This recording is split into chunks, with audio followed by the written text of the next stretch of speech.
Esperando tengan todos un buen día. En este video yo les voy a hablar acerca de los trasplantes. Me gustaría iniciar hablando acerca de la definición, que es básicamente el proceso de transferir un órgano, tejido o células de un sitio anatómico a otro, lo cual incluye de una persona a sí misma o hacia otra persona, que tiene que ver con tipos de trasplante que veremos más adelante. Aquí tenemos una breve historia de los trasplantes, iniciando con un hecho muy importante que fue en 1912 el hecho de que Alexis Carrel perfeccionó la técnica de anastomosis, porque obviamente es fundamental esto para el proceso quirúrgico de los trasplantes. En 1940 tuvimos el primer trasplante que fue de riñón, pero este no tuvo resultados favorables debido a que no se tenía la terapia inmunosupresora, que es fundamental para poder tener éxito. Y en ese mismo año también tuvimos a una persona que fue importante porque descubrió que el sistema inmune era fundamental y decisivo a la hora de que un trasplante pues fuera rechazado. Luego en 1954 Joseph Murray realizó el primer trasplante exitoso, que fue de riñón, y fue exitoso debido a que no ocupó la terapia de inmunosupresión porque los antígenos del donante eran idénticos al del receptor debido a que eran gemelos homocigotos. Igual esto se va a explicar más adelante cuando hablemos de la incompatibilidad antigénica. En 1960 pues ya se desarrolla esta terapia inmunosupresora que iba a ser importantísima para poder realizar trasplantes. Y con esto ya se pudieron realizar en 1963 trasplantes tanto de hígado como de corazón. Y en 1980 tenemos ahora mejoras todavía más a la terapia de inmunosupresión con la introducción del primer antilinfocítico T. Ahora tenemos lo que son los tipos de trasplante, que estos son básicamente tres tipos, que es autotrasplante, cuando una persona se trasplanta a sí misma de una parte de ella a otra. Alotrasplante es cuando dos individuos de la misma especie pues tienen este procedimiento de un tejido órgano pasarlo de uno de ellos a el otro. Y xenotrasplante, pues, en este caso que nos compete, pues tendríamos que lo más cercano que se ha tenido o que se tiene en los estudios experimentales de un xenotrasplante exitoso a largo plazo, pues es con los cerdos, que son los más parecidos tanto fisiológicamente como inmunológicamente, y pues por eso es que se están usando en experimentación. Ahora, en relación a los tipos de donador, pues tenemos que hay tanto donadores vivos como donadores muertos. En ambos casos, para que se pueda dar un trasplante se necesita un consentimiento informado. Una persona en vida puede dar su consentimiento informado para que cuando muera sus órganos se donen, o ella misma puede acceder a que en vida donar sus órganos, pero obviamente no puede donar todos sus órganos porque hay unos como por ejemplo el corazón, que si se donara pues la persona pues podría moriría porque no tendría el corazón. Y bueno, hay unos principios fundamentales en estos procesos de donantes vivos, que es básicamente causarles el mínimo daño debido a que pues como no pueden recibir un beneficio a su salud con el procedimiento, pues se tiene que aplicar el principio de la bioética, pues de no dañar la vida. Y pues obviamente se va a buscar el máximo beneficio al receptor. Y en el caso de un muerto, de un donante muerto, pues aquí lo que va a pasar es que si la persona no dejó su consentimiento informado en vida, los familiares podrían acceder a donar los órganos de su familiar. Eso sí, si el familiar dejó por escrito que no quería que sus órganos se donaran cuando muriera, no se van a donar aunque su familia así lo quisiese. Bueno, aquí tenemos ahora tipos de donación. Básicamente, como vemos, los órganos que puede donar una persona viva son segmentos de pulmón, de hígado, un solo riñón, segmentos de intestino o segmentos del páncreas. Por muerte encefálica, básicamente pues todos los órganos se podrían trasplantar. Y por parada cardíaca, pues son aquellos que tenemos marcados en rojo, como los tendones, vasos arteriales, córneas huesos y piel. En relación a los tipos de rechazo, estos están clasificados en base a la velocidad de aparición. Tenemos el hiperagudo, el agudo y el crónico. El hiperagudo es básicamente inmediato, dura de minutos a horas tras la reperfusión del órgano, tras el trasplante, y es básicamente desencadenado debido a que la persona, el receptor, ya tenía anticuerpos preparados para unirse y atacar al órgano recibido. Y esto básicamente se da sobre todo en trasplantes donde la incompatibilidad ABO del grupo ABO está presente. Por eso es aconsejable, básicamente es ideal que haya compatibilidad por lo menos ABO, porque compatibilidad del antígeno leucocítico humano básicamente es casi imposible que se dé, y de esta pues no habría tanto problema como si lo hay en ABO, y por eso mismo, como ya se hacen estos emparejamientos de tipo ABO, pues ya hay una erradicación prácticamente de estos tipos de rechazo hiperagudo. El rechazo agudo se da de días a semanas después del trasplante y puede ser por respuesta celular o respuesta humoral. Y este es básicamente el tipo de rechazo más común que se presenta.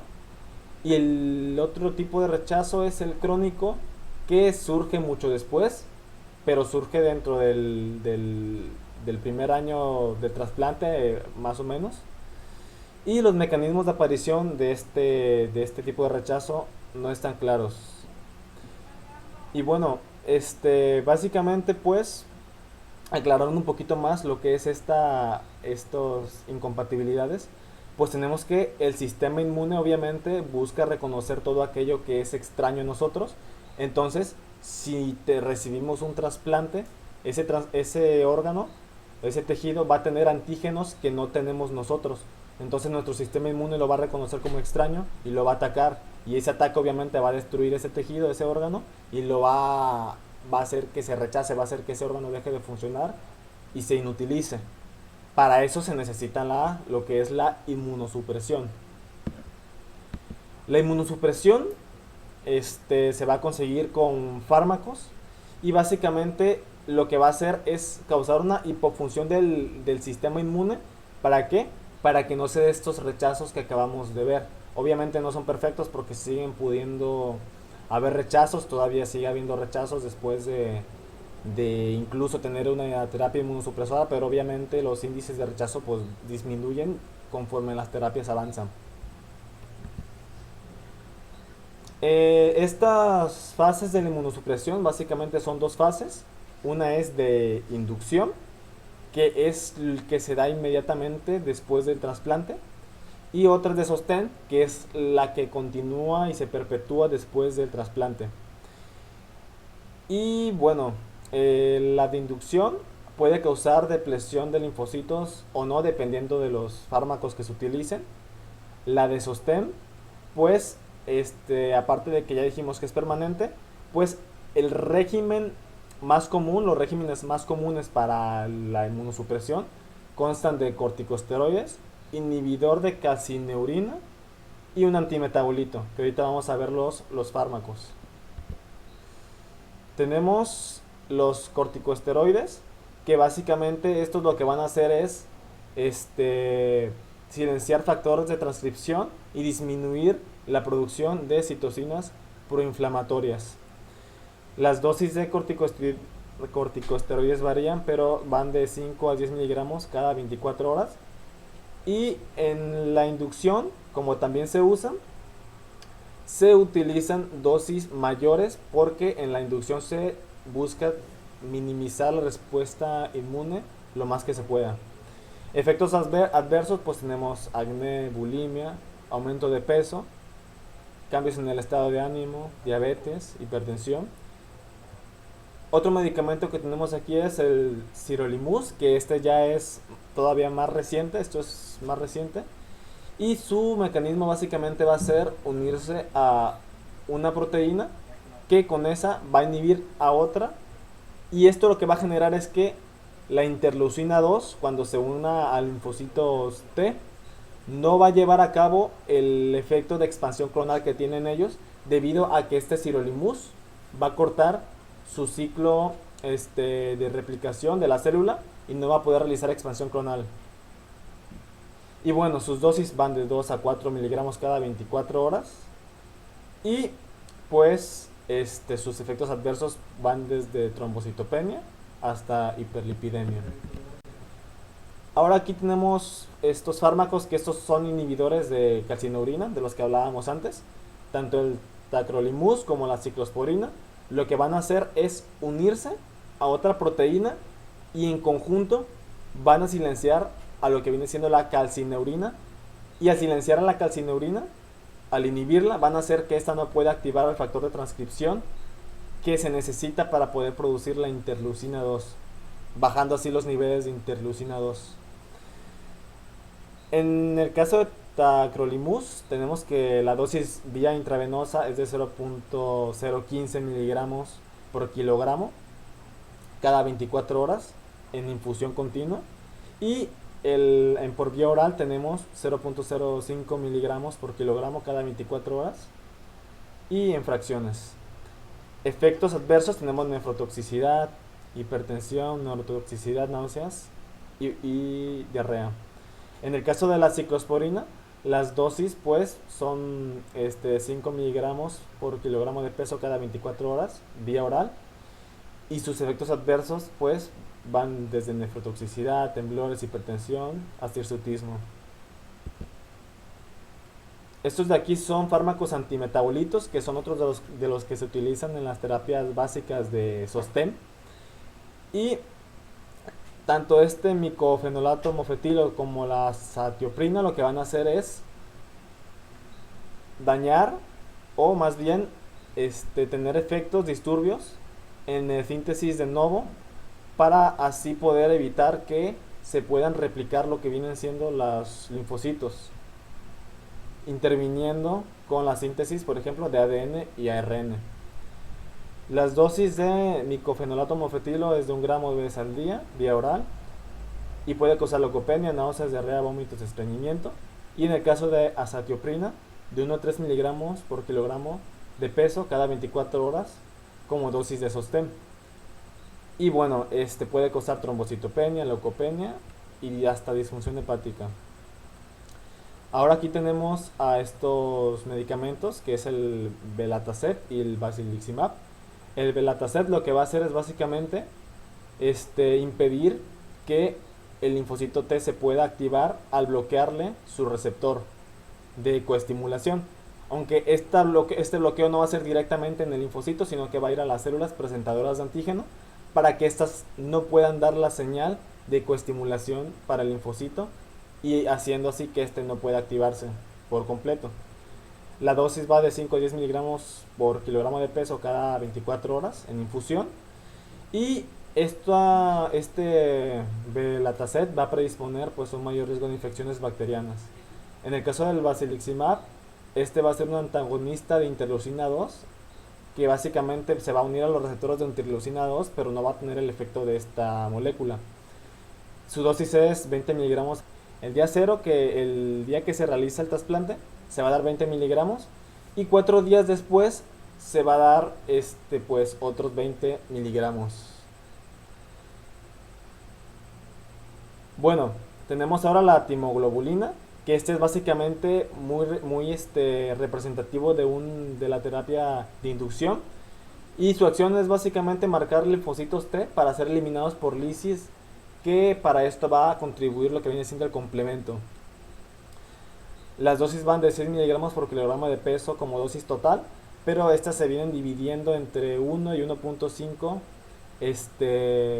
miligramos por día hasta que se complete la dosis total. Y efectos adversos tenemos fiebre, escalofríos, artralgias y trombocitopenia. Y bueno, aquí tenemos pues más o menos un resumen de los fármacos. Para inducción se utiliza la timoglobulina y Basiliximab. Para sostén, todos los demás, y los corticosteroides, en ambos se llegan a utilizar, en ambos se utilizan. Bueno,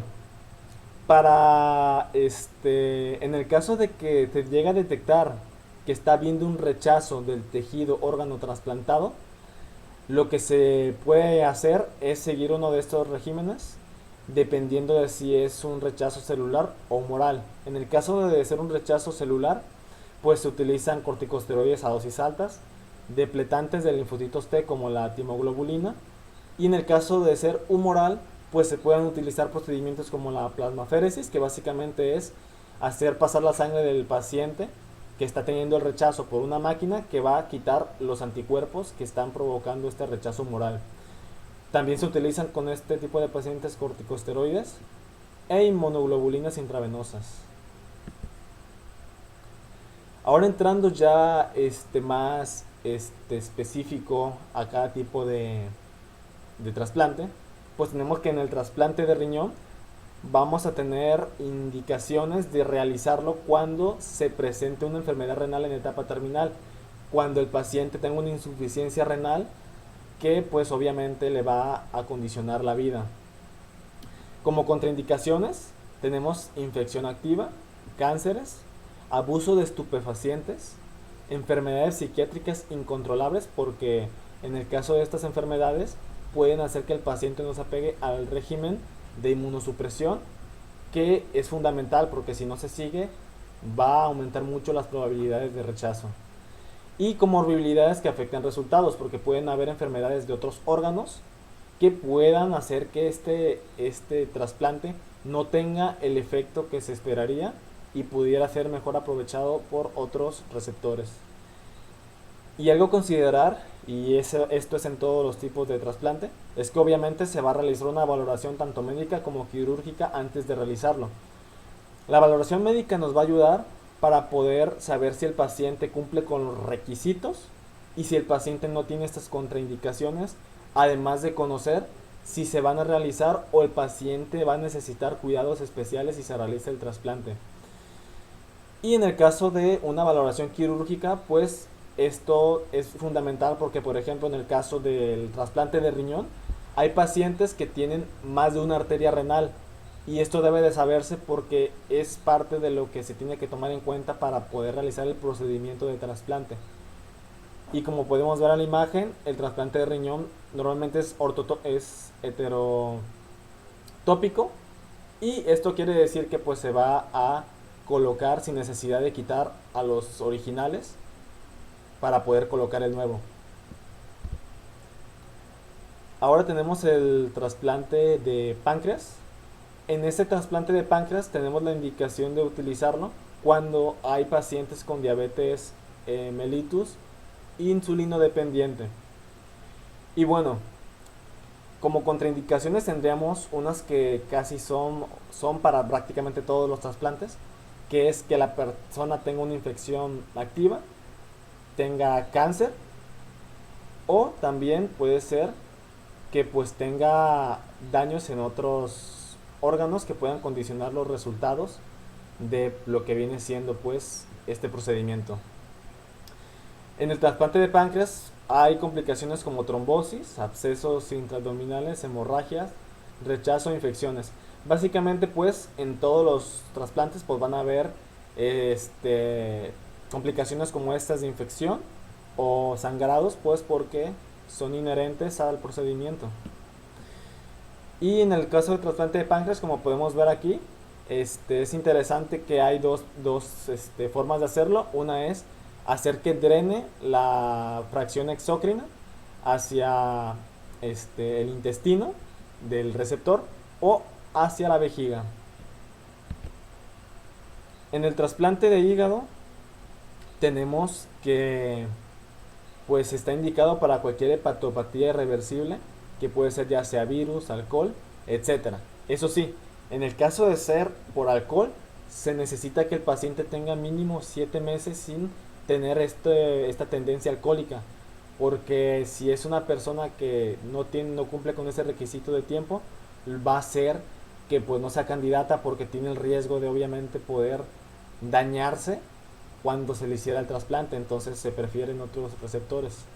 Contraindicaciones para este trasplante tenemos infección que no esté controlada, cáncer, aunque no todos, porque hay cánceres este, hepatocelulares, que si son, si cumplen con las características como por ejemplo de un tamaño pequeño, pues sí pueden ser realizados.